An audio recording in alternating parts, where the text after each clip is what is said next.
సంగీత కుటుంబంలో జన్మించిన మీరు శాస్త్రీయ సంగీతంలో ఇంత పట్టున్నప్పుడు అక్కడే స్థిరపడతారని చాలామంది ఎక్స్పెక్ట్ చేస్తారు. కానీ మీరు సినిమా పాట ఎంచుకున్నారు, సినిమా పాటే మిమ్మల్ని ఎంచుకుంది కూడా. సో అది ఎలా జరిగిందమ్మా? మా అమ్మగారు మంచి మ్యూజిషియన్ అండి. వారు పెద్ద వైణిక విద్వాన్ రంగరామానుజ అయ్యంగార్ దగ్గర నేర్చుకున్నారు. మా అమ్మగారు పుట్టినదే కర్నూలులో. వారు ఇన్స్పిరేషన్లో మాకందరికీ నేర్పించారు మ్యూజిక్, కర్ణాటిక్ మ్యూజిక్. అమ్మగారికి ఏమో డ్రీము నేను కర్ణాటిక్ ఫీల్డ్లో టాప్ రావాలి అని. మా ఇంట్రెస్ట్ ఏమో చిన్నప్పటి నుంచి హిందీ ఫిల్మ్ మ్యూజిక్లో పోయింది. అది నేర్చుకున్నాను. కర్ణాటిక్ స్ట్రాంగ్ ఫౌండేషన్ ఉంది కర్ణాటిక్ మ్యూజిక్లో. అని హిందీ ఫిల్మ్ మ్యూజిక్ అంటే నాకు చాలా ఇష్టం చిన్నప్పటి నుంచి. అన్ని పాటలు వింటాను, బ్యాక్గ్రౌండ్స్ అన్నీ బై హార్ట్ చెప్తాను పాటకి. అదే తర్వాత హిందీ ఫిల్మ్స్లో ఎంటర్ చేసి ఒకసారి ఓపీ నయ్యర్ గారి దగ్గర నేను రికార్డింగ్కి వెళ్తే వారు అడిగారు, ఎలా మా బ్యాక్గ్రౌండ్ కూడా మీకు గుర్తుంది అని. అది అంత ఇంట్రెస్ట్ నాకు. బిగినింగ్లో మీరు చెప్పారు కదా గ్యాంజెస్ స్టాప్ చేసి విని వెళ్ళిందని. అది ఆ విధంగా బెనారస్లో, కాశీలో రాశారు. ఆజ్ పేపర్లో నా ప్రోగ్రామ్ విని తర్వాత వారు రాశారు పేపర్లో, ఇలా వాణిజీ పాడితే అక్కడ మా Ganga also will stop and listen and then only move అని రాశారు. అది పెద్ద విషయం. అది ఆ విధంగా మంచి రివ్యూస్ మాకు దొరికింది, మంచి రివ్యూస్. సో నేను పుట్టింది వెల్లూరులో. ఇక్కడ నుంచి just 84-87 kilometres on the way to Bengaluru. Up to 4th standard అక్కడ నేను చదివాను. తర్వాత 5th స్టాండర్డ్లో ఇక్కడ చెన్నై వచ్చాను. అప్పుడు మద్రాసు. ఇక్కడ వచ్చి మా స్కూలింగ్, కాలేజ్ ఇక్కడ క్వీన్ మేరీస్లో BA చేశాను. తర్వాత బ్యాంక్లో పని చేశాను, state bank of India 3.5 years. అప్పుడే మాకు పెళ్ళి ఫిక్స్ అయింది. జయరామ్ గారు అప్పుడు బాంబేలో జాబ్ చేశారు. నేను బాంబే వెళ్ళాను. అక్కడ హిందుస్థానీ నేర్చుకున్నాను ఉస్తాద్ అబ్దుల్ రెహమాన్ ఖాన్ సాబ్ దగ్గర, పటియాలా ఘరానా. వారే చెప్పారు నన్ను గురించి. వసంత్ దేశాయ్ గారు పెద్ద మ్యూజిక్ డైరెక్టర్, మీకు తెలుసు కదా, జనక్ జనక్ పాయల్ భజే అన్నీ, దో ఆంఖేం బారా హాత్ మ్యూజిక్ డైరెక్టర్. మా దగ్గర ఒక సౌత్ ఇండియన్ గర్ల్ నేర్చుకుంటుంది. అది చాలా మంచి వాయిస్, మీరు వినాలి అని. సో వారు పిలిచారు, నేను వెళ్ళాను వసంత్ దేశాయ్ గారి ఇంటికి. వారు విని వెంటనే వారు డిసైడ్ చేశారు, గుడ్డి ఫిల్మ్లో మాకు ఆపర్చునిటీ ఇచ్చారు. మోస్ట్ ఫేమస్ పాటలు అవి. ఆ పిక్చర్లో అప్పుడు 3 songs డిసైడ్ చేశారు.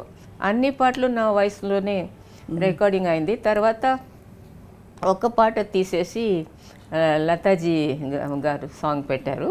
2 songs నా సాంగ్స్ పెట్టారు. హమ్కో మన్కి శక్తి దేనా, బోలే రే పపేరా, ఈ టాప్ హిట్స్ అయింది both the songs. Humko Manki Shakti Dena ప్రతి స్కూల్లో ప్రేయర్గా పాడతారు పిల్లలు. తర్వాత బోలే రే పపిహరా సూపర్ హిట్ అయింది.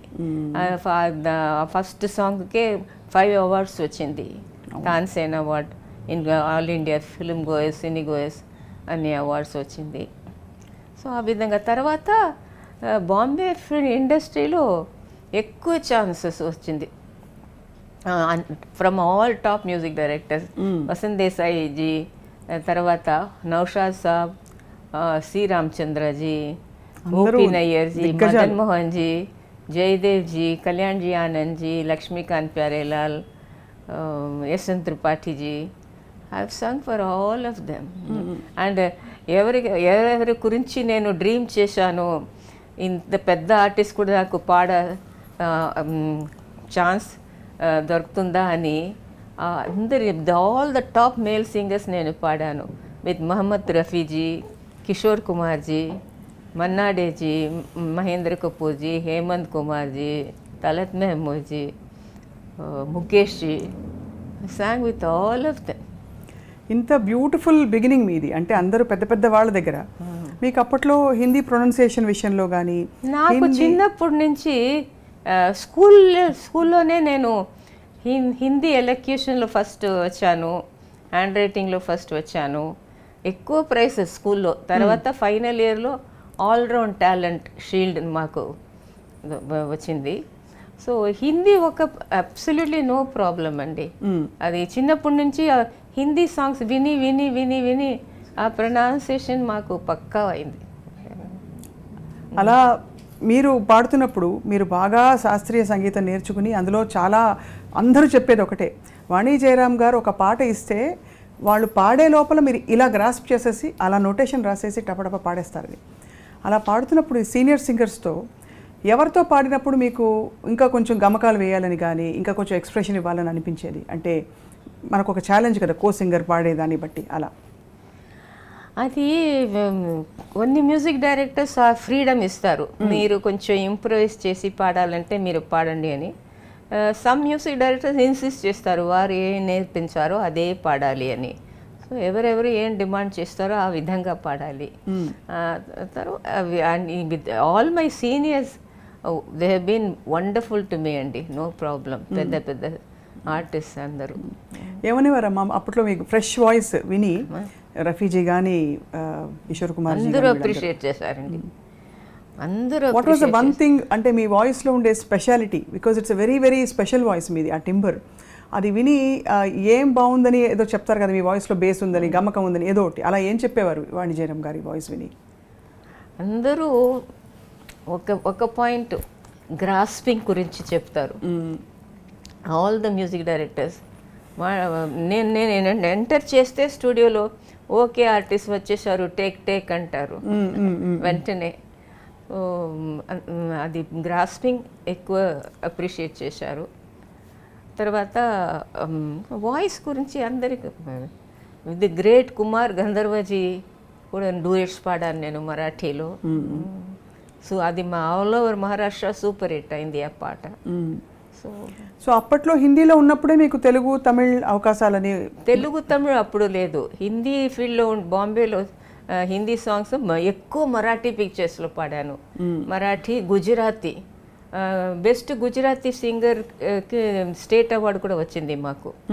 Oriya, best Oriya singer from Orissa government. Of course Andhra Pradesh వచ్చింది, తమిళనాడు స్టేట్ అవార్డు వచ్చింది. So for 11 years I was number 1 singer అండి in Tamil, Malayalam, Odia language. So 11 years number 1 singer. ఎక్కువ కన్నడ, మలయాళంలో ఎక్కువ పడాను నేను. ఇక్కడ వచ్చిన తర్వాత తమిళ్లో స్టార్ట్ చేసి మలయాళంలో, కన్నడలో, తమిళ్లో, తెలుగు నేను పాడిన అన్ని సూపర్ హిట్సే మాకు.